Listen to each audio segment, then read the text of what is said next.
Phantom income. It's a huge issue in tax law. And grantor trusts, like pass-through entities, do open up the grantor to phantom income issues. Now, with pass-through entities, you can make mandatory tax distributions. But that may not be a good idea in grantor trusts because mandatory tax distributions can violate the estate tax savings goals of the grantor trust itself. However, in some cases, it may still be possible for a grantor to receive tax distributions, typically within the discretion of an independent trustee or indirectly through distributions to a spouse under a spousal lifetime access trust or SLAT, if the spouse and grantor are joint filers. But all that being said, tax distributions may be tax inefficient when you consider the fact that a grantor's payment of income tax on behalf of a grantor trust is not a taxable gift. I'm Griffin Bridgers, and this is 10 Minutes with Griffin. Welcome to episode 161, everybody. Today we're going to look into tax distributions from grantor trusts and kind of skim the surface of the issues that arise there and when those might be available as an option. Now, as always, this presentation is not intended to substitute for legal or tax advice and is provided for educational purposes only. And if you'd like a copy of these slides, please email me at griffin.bridgers@gmail.com. Now, for those of you who may have studied tax law, you may be familiar with the term phantom income. And that's a situation where maybe you have an entity, like a partnership or an LLC or an S corporation, where you have equity holders that are taxed on their share of entity income instead of having the entity itself be taxed on its income. That burden is passed on to the equity holders who then pay income tax on their share of the entity income. Now, it's called phantom income because the income may be held by the entity itself and not actually distributed to them. So in a situation where you have income that's taxed without any sort of economic benefit to the taxpayer, that's what you see as phantom income. So to avoid this, typically entity documents for a pass-through entity would mandate tax distributions to equity holders so that they have enough cash to pay the tax on their distributive share of entity income. Now the big question is that possible with grantor trusts? Because we have a similar situation. We have a grantor who creates a trust but retains enough powers to be taxed on the income of the trust assets. So could we mandate tax distributions to the grantor? This is often a question that comes up for clients because they cringe at the possibility of paying income tax perpetually on the income of the trust.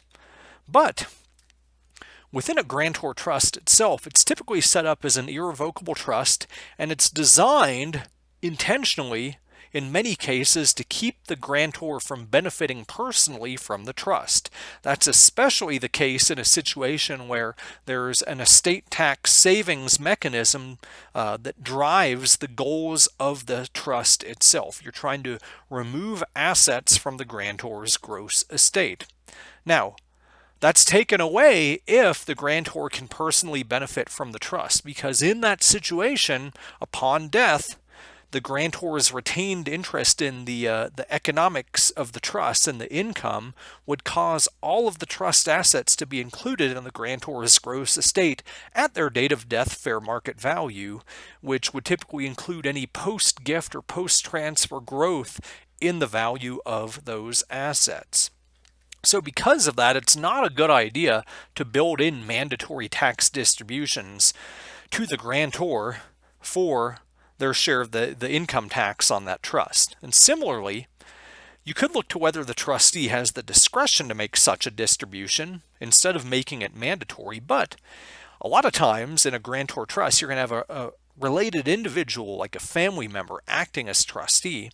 That still wouldn't be a good idea because the IRS could still treat that as a prearranged plan under Code Sections 2036 or 2038, which would, again, bring those assets back into the grantor's gross estate simply by virtue of having the ability to receive these limited tax distributions. And you can't end run this either. You couldn't have the trust indirectly make tax distributions, maybe by having the trust directly fund quarterly tax payments on behalf of the grantor. So the big question here is, if you have a client pushing back, is there any relief here? And there are a couple solutions here. One is that you have an independent trustee. So for one, it may be possible to make tax distributions to the grantor if you have an independent trustee who's not related to the grantor or subordinate to the grantor within the meaning of Code Section 672C. And if that independent trustee has the full discretion to say yes or no to making a tax distribution, in other words, it's not mandatory or discretionary, or it's not mandatory but is discretionary, then in that case, you could make a tax distribution to the grantor without running afoul of the estate tax issues we just looked at. Now, it can seem onerous in many cases to have an independent trustee. And most often where you're going to see this pop up is in a situation where the grantor's spouse is not a beneficiary of the trust. So, for example, if you named children or descendants as beneficiaries, that's where you'd have that need for an independent trustee. But in the case of a trust like a SLAT, a spousal lifetime access trust, where the grantor's spouse is a beneficiary, there may be an easier workaround because in that case, if the grantor and the spouse file jointly, it may be that the spouse is receiving income distributions from the trust naturally as a beneficiary, which could be used to pay the joint income tax burden on that grantor trust. So the question in that case is that if there's these indirect tax distributions or this use of income that could be pegged as a tax distribution that benefits the grantor, should it be kept separate? And the answer is maybe if you want to be overly conservative, but the problem with SLATs to begin with, where there's not a lot of guidance on this, is that there's a general hush-hush type of thinking that the grantor could indirectly benefit from distributions of income and or principal to the spouse under a grantor trust SLAT. And that would be the same case here with the income distributions that might be serving as tax distributions. So you may want to be able to account for that separateness at the trustee level, but it's one of those where based on current guidance, this may fly under the IRS's radar a little bit more than a situation where a spouse is not a beneficiary of the trust. Now, all that being said, one hidden issue here that doesn't apply to pass-through entities is that if you make tax distributions from a trust or from the trust's income, that may be tax inefficient.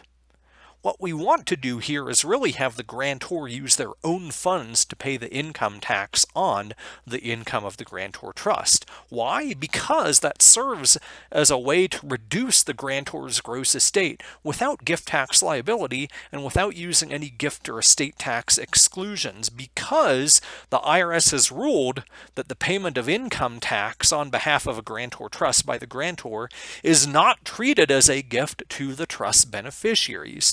So, even though there's a phantom income piece here, if you refer back a few episodes ago, I kind of ran through the numbers on this. We also can build a phantom asset in the grand scheme of the estate and the trust and the overall transfer tax picture by having the grantor pay the income tax out of the grantor's own personal assets. So even though there's a phantom income issue here, we have a hidden benefit of having a phantom asset that would otherwise not be acknowledged on the balance sheet.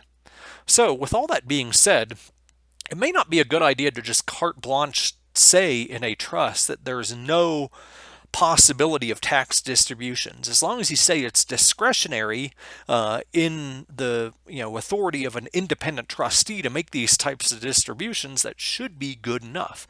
Now, note that this is really just for a situation where the grantor is the actual state law grantor of the trust. They're the person whose estate we're trying to reduce through gifts or sales to this grantor trust. Now, if you have a trust where a beneficiary is a deemed grantor under Code Section 678, then tax distributions are usually permissible and natural, and this wouldn't be as big of a deal.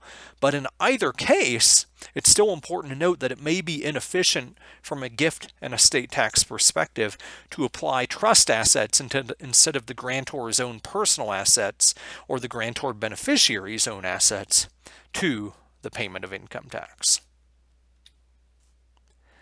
As always, if you have questions or topic suggestions, you can email those to me at griffin.bridgers@gmail.com. But thank you for listening to this episode of 10 Minutes with Griffin, and I look forward to seeing you in the next one.